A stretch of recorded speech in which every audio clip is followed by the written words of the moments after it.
Queridas irmãs, queridos irmãos, amigos de Pietro Baldi, que haja muita paz em nossos corações e pacificados nós possamos estabelecer aquela conexão que define, de coração para coração, os amigos do amigo do Cristo.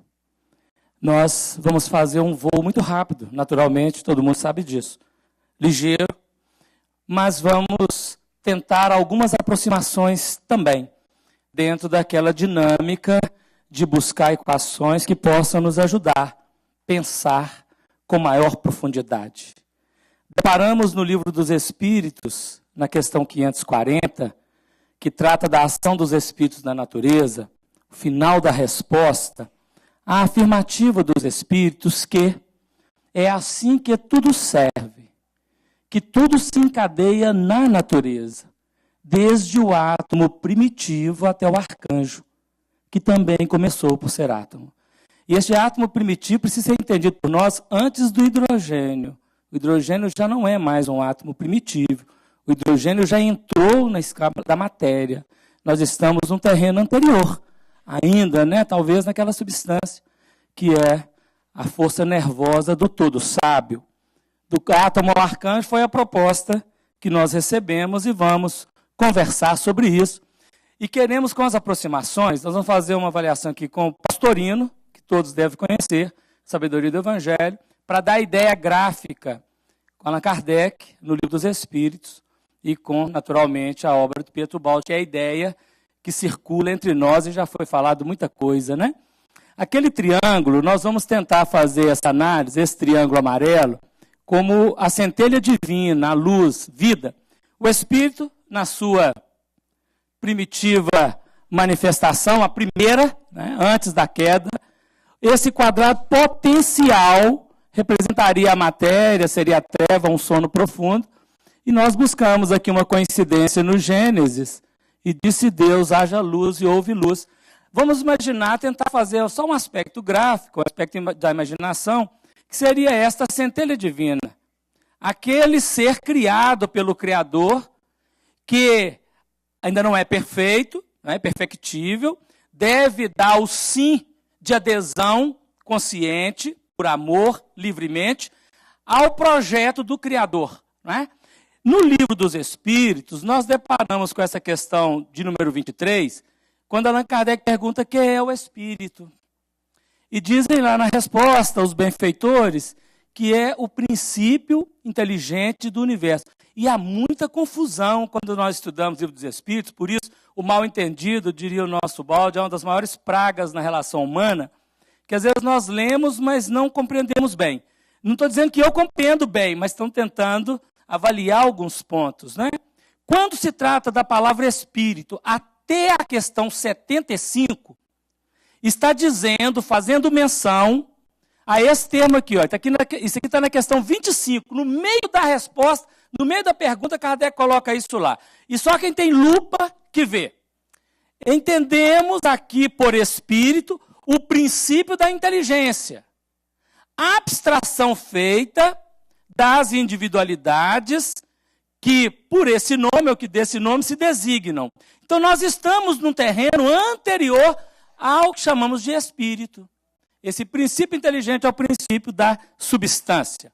Mas o tempo é ligeiro, a coisa, por aquele momento da queda, que nós já estudamos, não precisamos falar mais, mudamos. O que era ato virou potência. O que era potência tornou-se em ato.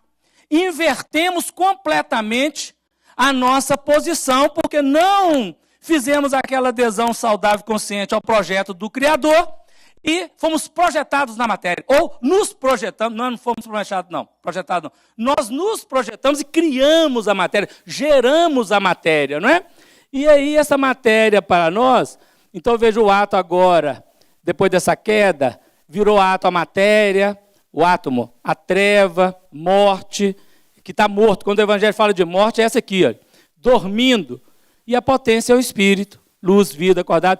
Eis o átomo. A questão 22 pergunta, que definição podeis dar da matéria? E os benfeitores dizem, a matéria é o laço que prende o espírito, é uma prisão. não é? Para nós aqui, para não entrarmos na muita profundidade subatômica, nós vamos ficar no átomo. Então, invertemos da nossa posição. Esta é a chamada primeira queda. É a descida na matéria. Naturalmente, o processo, a questão está aqui, olha a memória. Que definição podeis da matéria? A matéria é o laço que prende o espírito, o instrumento de que este se serve, sobre qual, ao mesmo tempo, exerce a sua ação. Algumas confirmações na Bíblia, porque nós temos que buscar com a Bíblia também as orientações.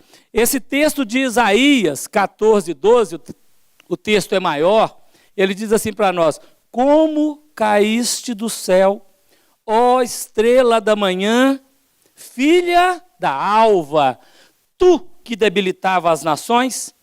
Aí nós encontramos em Pedro, na segunda carta de Pedro, no capítulo 2, versículo 4, Pedro escrevendo assim, o nosso Pietro Baldi anteriormente. Porque se Deus não perdoou aos anjos que pecaram, mas, havendo-os lançado no inferno, os entregou às cadeias da escuridão, ficando reservados para o juízo. E tem juízo que não acaba mais, né? E Judas, que escreveu apenas um capítulo, e no versículo 6 deste único capítulo, Judas, irmão de Levi e irmão de Tiago menor, filho de Alfeu, ele escreve assim: e aos anjos que não guardaram o seu principado, mas deixaram a sua própria habitação, reservou na escuridão e em prisões eternas, até ao juízo daquele grande dia. Eternidade, como está no livro dos Espíritos, é uma compreensão diferente do que nós imaginamos hoje, né? As eternidades serão mais longas, diz assim, para alguma classe de espíritos que nós ainda veremos. Está dando a ideia? Então vamos avançar, não é? Está dando a ideia. Olha o que o nosso professor diz no livro Deus e o Universo, capítulo 6. A queda do ser não significa somente desmoronamento de dimensões, mas também de todas as suas qualidades na posição inversa. É, pois, natural que a primeira delas, a liberdade, se transforme em escravidão. Agora verificamos precisamente isto. A característica da matéria, situada na dimensão inferior, volume, em que o espírito se despenha, forma espacial, é justamente o determinismo. E a característica do espírito, situado na dimensão superior, consciência, é exatamente a liberdade.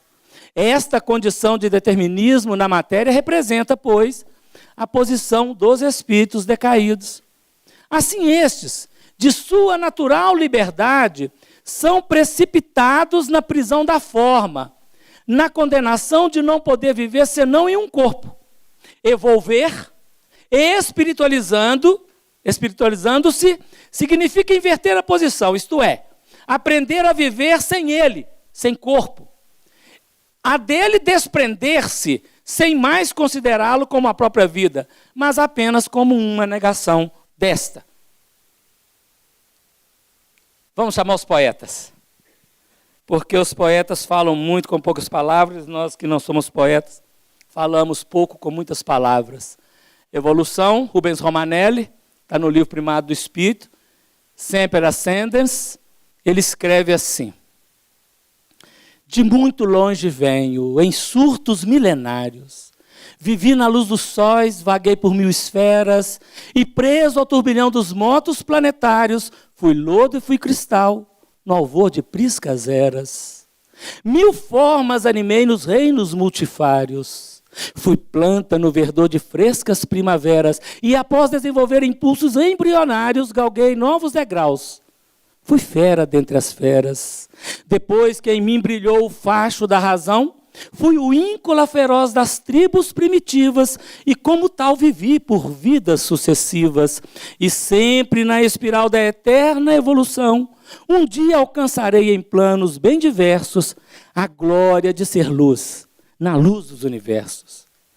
É o pensamento que ele aprendeu com Pietro Baldi, trazido, não é, na poesia, no soneto, que define a abertura para o nosso entendimento consciencial.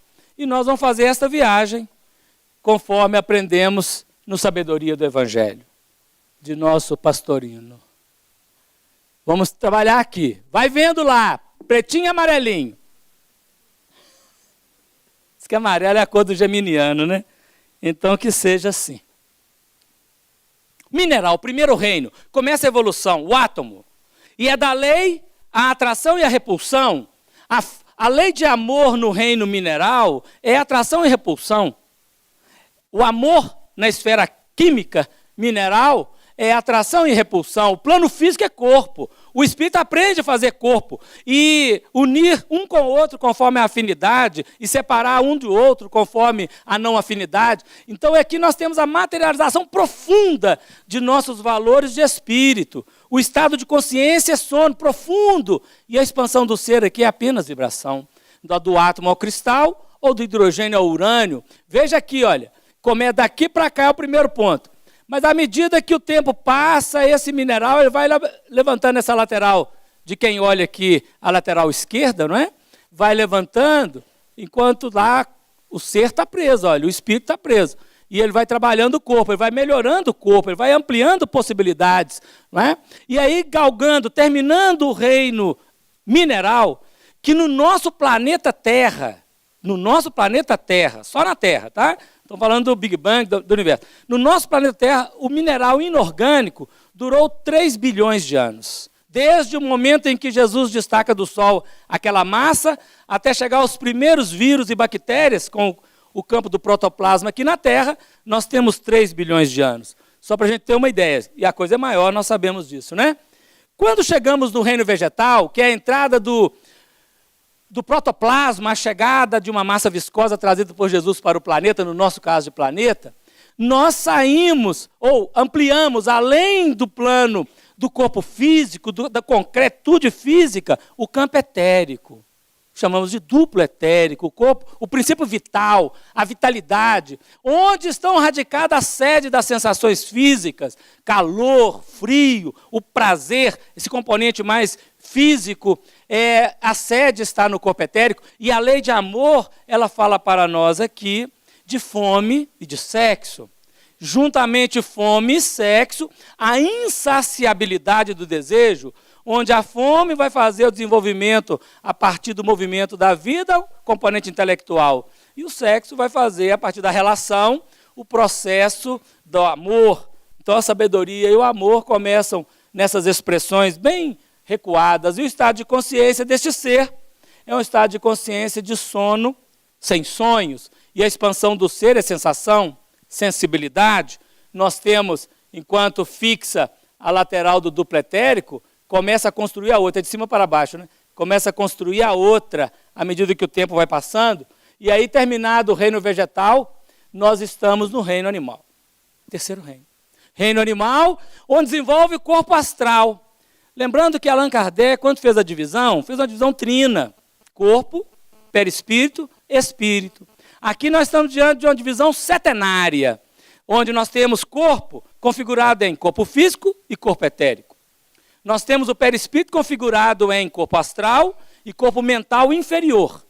E nós temos o espírito configurado em a mente espiritual, ou o corpo mental superior, o corpo búdico e o corpo átmico. Não é? Nós veremos aqui gradualmente. No corpo astral, nós temos a sede das emoções, a fixação dos instintos, capítulo 65 do livro A Grande Síntese, não é? Onde as emoções básicas, raiva, medo, alegria, tristeza, preocupação, que nós não colocamos aqui, representam um segundo despertar do ser diante da vida.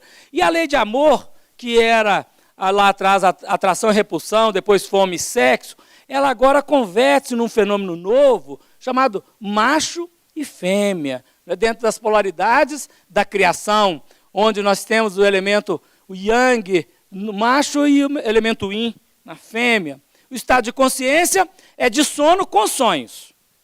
O ser, nesse estágio animal, os mais superiores, consegue elaborar determinadas expressões no plano astral e repercutir no campo físico. A expressão de um sonambulismo, se pudéssemos dizer assim, já tem determinados sonhos, né? E a expansão do ser, então, aqui agora, ela é de emoções, de afetos, é o princípio da inteligência que está se elaborando, até chegar nesse X1. Esse X1 é do livro Ascese Mística, que todos nós conhecemos, nós vamos ver o gráfico mais à frente. Esse X1 aqui, olha, esse último elemento, que é um período de transição entre o princípio inteligente ao espírito individualizado, é o nó da questão para o problema espírita do simples ignorante. Quando nos perguntam, o espírito é criado, simples ignorante, mas que loucura que é esta? Vamos ver aqui. Que definição se pode dar dos espíritos? Questão 76. Da 76 em diante, nós teremos espírito, entendido? É uma nota de rodapé. A palavra espírito, está com E maiúsculo, lá estava com E minúsculo. A palavra espírito, aí chegou, pensei que não ia vir, mas veio. A palavra espírito aqui é empregada aqui para designar as individualidades dos seres extracorpóreos e não mais o elemento inteligente do universo. Aqui que é criado simples ignorantes. Olha, mas olha quanta coisa nós já vivemos e aprendemos, quanta coisa regimentamos. Então esse criado simples ignorante é sempre no relativo. Quando nós chegamos aqui ontem, nós éramos simples e ignorantes do que ia acontecer. E agora nós estamos já começando a ter uma maior noção, porque já não somos mais simples ignorantes. Estamos aprendendo. Então esta questão, ela abre para nós um outro horizonte. A questão que será melhor trabalhada está na questão 122 do Livro dos Espíritos e na questão 262 do Livro dos Espíritos, está no Consolador de Emmanuel e é trabalhado nos 4 evangelhos de Emílio Collion, a médium, João Batista Rusteng, o organizador e quem fazia algumas perguntas, né? Por que a questão perguntou assim antes? O espírito precisa passar pela fieira do mal para chegar ao bem? Esse espírito? Pela fieira do mal, não. Pela fieira da ignorância. Da ignorância ao conhecimento. Mas o mal não, o mal é escolha. E aí, Allan Kardec perguntou, por que é que alguns espíritos seguiram o caminho do bem e outros o do mal? E ele vai chegar à conclusão, eu acho que a questão não está aqui, que uns optaram pelo bem absoluto, outros pelo mal absoluto, e uma grande maioria ficou oscilando. E o bem absoluto fez a evolução em linha reta. A partir desse movimento, não mais caiu. Da ignorância ao conhecimento, sem cair. E dá-nos o Consolador e os 4 evangelhos que Jesus optou por fazer a evolução em linha reta. E uma minoria também seguiu o caminho do mal absoluto. E a grande maioria oscilou mais ou menos. Ora bem, ora mal, eu acho que nós estamos na maioria. A questão é porque nós não somos nem do bem absoluto, nem do mal absoluto, né? Não tem eles o livre-arbítrio? Deus não os criou maus, criou os simples e ignorantes. Olha aqui, questão 121. Isto é, tendo tanta, depois terminou o animal, naquela transição lá do elemental, tendo tanta aptidão para o bem quanto para o mal, 50% para uma quanto para a outra. Né? Os que são maus assim se tornaram por vontade própria. É a questão do Livro dos Espíritos. E no Livro dos Espíritos ainda, na 124, vai dizer isso. Aí na parábola do filho pródigo, nós podemos pensar assim. Falando do filho pródigo, seria mais ou menos nós, da emoção, que ora acertamos e ora erramos. E o filho mais velho, o que optou pelo mal absoluto, né? O psicopata, né? Insensível, que o pai chama para a festa, ele não entra, com ciúme do filho, ele nem conversa, ele não dialoga com o ser. Emmanuel comenta sobre ele, os dois, né? Mas nós não trouxemos aqui não. E aí passando para o reino hominal, porque chega no reino nominal quem teve a segunda queda, a queda do homem, porque terminado aquele processo poderia fazer a evolução nos mundos fluídicos e não precisar necessariamente vir para o mundo material. O Livro dos Espíritos nos informa isso, né? O mundo material poderia não existir ou deixar de existir sem que isso representasse nada no mundo espírita, não é mesmo? Então para nós que caímos no mundo material, chegamos no reino nominal, plano físico, intelecto, ego, mental inferior, o Homo sapiens, que na Terra, aqui no planeta, surgiu há 200 mil anos, aproximadamente. Sede do pensamento contínuo, posse, poder, força e paixão. Essa é a nossa posição de Homo sapiens. Lei de amor aqui, do macho e fêmea, converte-se em homem e mulher. Um estado de consciência semi-desperta, consciência mecânica sem indagação, e a expansão do ser é uma oposição entre ser e não ser. Ser quando está encarnado e não ser quando está morto. Porque a vida parece que só tem sentido no campo biológico, não é? E aí nós chegamos no quinto reino, o reino nominal X3. Só vou voltar aqui só um pouquinho. O gráfico. Esses 3 gráficos representam 160 mil anos de evolução, desde o primeiro homem pensamento contínuo até 40 mil anos atrás, quando surgiu o homem da razão. Livro Libertação, no capítulo 1, diz que o homem da razão teve início há 40 mil anos atrás, que abre o período da razão, a possibilidade de um raciocínio discursivo, um ego e um mental superior começa a desenvolver, chamado Homo sapiens sapiens, né, o homem de Cro-Magnon. O plano das ideias abre um pensamento, os sentimentos começam a surgir, as indagações, o porquê da vida, 40 mil anos atrás. E a lei de amor deu interferência. A lei de amor, ela já não é mais somente homem e mulher, ela converte-se agora em qualidades de pai, mãe, filho, filha, avô e avó. Já começa a ter uma sensibilidade de grupo, né? O estado de consciência é uma consciência desperta, racional, analítica, razão que pergunta quem sou, expansão do ser e uma compreensão do eu real que emergiu há 12 mil anos, começando com a China milenária, conforme está no livro A Caminho da Luz, apresentando para nós a equação lá do I Ching, né? Os primeiros movimentos do I Ching. É como se cada gráfico aqui representasse 10 mil anos. 10 mil anos, nós estamos aqui, olha. Estava preso, vocês viram, foi saindo, olha, foi emergindo, chegou e emergiu. O gráfico é bacana, que ele dá a ideia, né? A gente consegue apreender o componente e ter uma situação que dá para entender. É lógico que é um assunto muito rápido, né? Mereceria uma consideração maior e todos nós vamos fazer, estamos fazendo já há muito tempo. O sexto reino é o plano do arcanjo, X4. É além, é o próximo passo. É a nossa chegada agora no mundo da regeneração, onde nós vamos, terminando o estágio que estamos vivendo do homem X3, deste racional, linear, horizontal, nós começamos a verticalizar. Verticalizar para fazer a cruz, o ângulo de 90 graus, o equilíbrio. E aí nós teremos, então, a intuição, que é volumétrica, está além da razão, a mente espiritual, o corpo búdico, abrindo o componente da sabedoria, aqui seria o homem de bem, não é? A verdade por síntese, uma consciência intuitivo sintético. É o quinto despertar, o despertar da moral, da moralidade, da responsabilidade diante da vida. Nós estamos no estado de consciência agora, teremos, é o vir a ser, visão direta da verdade. Não é a verdade mais do livro, alguém falou isso aqui mais cedo. É a verdade vivida pelo ser, acessada por ele, dentro dele. Muito me fatiguei, procurando-te fora de mim. Quanto tu habitas dentro, em mim. A expansão do ser aqui, a fraternidade. É o único em todos, que é o nosso próximo passo. Nós estamos chegando a este elemento. E aí chegamos no X5, o plano crístico. São etapas, rápido, porém para dar a ideia. Nesse estágio, evoluir é desmaterializar. Nós estamos tirando a matéria, corpo átmico, o amor puro, comunhão, unificação. Lembrando que Jesus, quando esteve na terra e saiu, ele saiu maior do que chegou, não é? Nós aprendemos isso com Paulo de Tarso.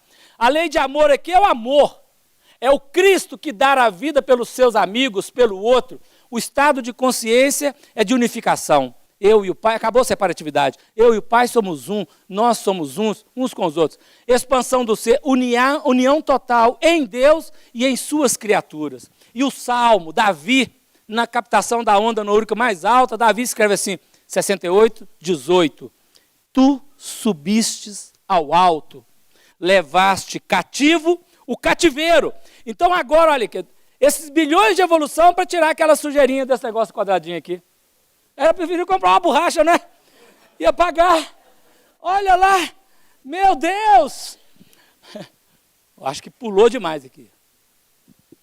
Paulo resgata, o Espírito Áureo diz que Paulo de Tarso viveu como o Davi, né? E como o José Chanceler de Ferro. Se for, realmente, nós temos aqui Paulo resgatando o próprio conceito e ampliando. Pelo que diz, subindo ao alto, levou o cativo, o cativeiro, e deu dons aos homens. Está lá no passado. Ora, isto, ele subiu, que é, senão que também antes tinha descido às partes mais baixas da terra? Aquele que desceu é também o mesmo que subiu acima de todos os céus para cumprir todas as coisas. Ele fez e nós também vamos fazer, não é? Ele próprio diz no Evangelho de João, na oração, nas vésperas, na quinta-feira, nas vésperas da prisão, ele diz assim: eu glorifiquei-te na terra, tendo consumado a obra que me deste a fazer. E agora glorifica-me tu, ó Pai, junto de ti mesmo, com aquela glória que tinha contigo antes que o mundo existisse. Desceu. No livro Deus do Universo, não tinha descido. No livro Cristo, nós aprendemos que ele desceu. Ele também desceu. Ele desceu e subiu. E já foi. Ele é o chefe, né, gente? Ele veio primeiro, nós... E aí Paulo vai continuar dizendo assim, na mesma carta aos Efésios, 4,13, até que todos cheguemos à unidade da fé e ao conhecimento do Filho de Deus, a homem perfeito, à medida da estatura completa de Cristo. Todos nós estamos no encalço dele, estamos na caminhada. Só para repetir o conceito e firmar bem em nós, como caíste do céu, ó estrela da manhã, filha da alva, como foste lançada por terra, tu que debilitava as nações. Isso é Isaías, todo mundo sabe. Na tradução João Ferreira de Almeida, olha o que ele escreveu no Apocalipse. Porque as traduções mudaram um pouco essa questão por causa do Lúcifer, né? Eu, Jesus, enviei o meu anjo para vos testificar essas coisas nas igrejas. Eu sou a raiz e a geração de Davi. Eu sou a resplandecente estrela da manhã. Aqui desceu e que subiu, né? Todo mundo sabe disso, mas nós temos que buscar os textos de afirmação. X6 é inconcebível. X6 é inconcebível. Quanto tempo que eu tenho? É só para... 6? 7 minutos. Olha que coisa maravilhosa. Uma escala setenária, justamente. Você viu que o negócio é assim... Isso é supersônico. É o Concorde. Mas agora deu que 7 minutos, eu preciso só de 5. Então, nós pensando nesse trabalho, esse projeto, e depois da segunda queda, a gente já teve um tantão de queda, né? Queda de sistema, saímos de Sírios para a Terra, para Capela, de Capela para a Terra, e tem gente caindo para outro planeta aí, tá uma queda que é uma maravilha. Nós temos que parar de cair, porque a gente já vem caindo, não é mesmo? Porque se nós chegamos aqui, nos confins do universo, naquele bracinho da Via Láctea, quantas quedas já foram? Não é possível. Está na hora de firmar o pé, né? E subir. Mas... como foi trazido ontem, nós colocamos aqui no slide, se der tempo a gente vai falar, nós vamos repetir. Diz o Espírito Humberto de Campos, através de Chico Xavier, diz que o amor, para auxiliar, aprende a repetir. Então vamos repetir, não é? Antes de repetir, meu Deus do céu, está aqui o gráfico, o da Sese Mística, não é? Esse X6 aqui, ele fala que é inconcebível, mas aí vai ampliando, né? Até onde estava no processo, na linha do tempo. Mineral, vegetal, animal, X1, e aí todos os outros processos. Oração final. Preparando para o nosso irmão Júlio Damasceno. No momento solene, volita nos espaços um hálito divino. Pensamento, permeado pelo grande mistério, olha e recolhe-se em oração. Orai assim. Adoro-te. Recôndito eu do universo, alma do todo, meu Pai e Pai de todas as coisas, minha respiração e respiração de todas as coisas. Adoro-te, indestrutível essência, sempre presente no espaço, no tempo e além, no infinito. Pai, amo-te, mesmo quando tua respiração é dor, porque tua dor é amor, mesmo quando tua lei é esforço, porque o esforço que tua lei impõe é o caminho das ascensões humanas. Pai, mergulha em tua potência, nela repouso e me abandono. Peço a fonte, o alimento que me sustente. Procuro-te no âmago onde tu estás, de onde me atrás. Sinto-te no infinito que não atinjo e de onde me chamas. Não te vejo e, no entanto, ofuscas-me com tua luz. Não te ouço, mas sinto o tom de tua voz. Não sei onde estás, mas encontro-te a cada passo, esqueço-te e te ignoro. No entanto, ouço ouço-te em toda a minha palpitação. Não sei individuar-te, mas gravito em torno de ti, como gravitam todas as coisas em busca de ti, centro do universo. Potência invisível que dirige os mundos e as vidas, tu estás em tua essência acima de toda a minha concepção. Que serás tu? Que não sei descrever nem definir, se apenas o reflexo de tuas obras me cega? Que serás tu, se já me assombra a incomensurável complexidade desta tua emanação? Pequena centelha espiritual que me anima integralmente?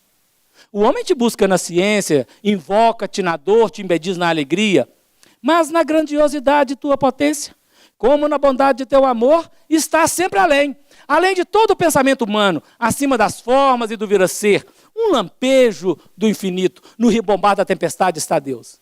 Na carícia do humilde está Deus. Na evolução do turbilhão atômico, na arrancada das formas dinâmicas, na vitória da vida e do espírito, está Deus. Na alegria e na dor, na vida e na morte, no bem e no mal está Deus. Um Deus sem limite, que tudo abarca, estreita e domina, até mesmo as aparências dos contrários, que guia para seus fins supremos. E o ser sobe, de forma em forma, ansioso por conhecer-te, buscando uma realização cada vez mais completa de teu pensamento, tradução em ato de tua essência. Adoro-te, supremo princípio do todo, em teu revestimento de matéria, em tua manifestação de energia, no inexaurível renovar-se de formas sempre novas e sempre belas. Eu te adoro, conceito sempre novo, bom, belo, inesgotável lei animadora do universo. Adoro-te, grande todo, ilimitado além de todos os limites do meu ser. Nesta adoração aniquilo-me e me alimento, humilho-me e me incendeio, fundo-me na grande unidade, coordeno-me na grande lei, a fim de que minha ação seja sempre harmonia, ascensão, oração, amor. Orai assim no silêncio das coisas, olhando sobretudo para o âmago que está dentro de vós. Orai com espírito puro, com intenso arrebatamento e com poderosa fé. E a radiação anímica, harmoniosamente sintonizada, com grande vibração, invadirá os espaços. E ouvireis uma voz de conforto que vos chegará do infinito. Gente, muita paz, muito obrigado, Deus abençoe. Tem que ser fiel ao horário.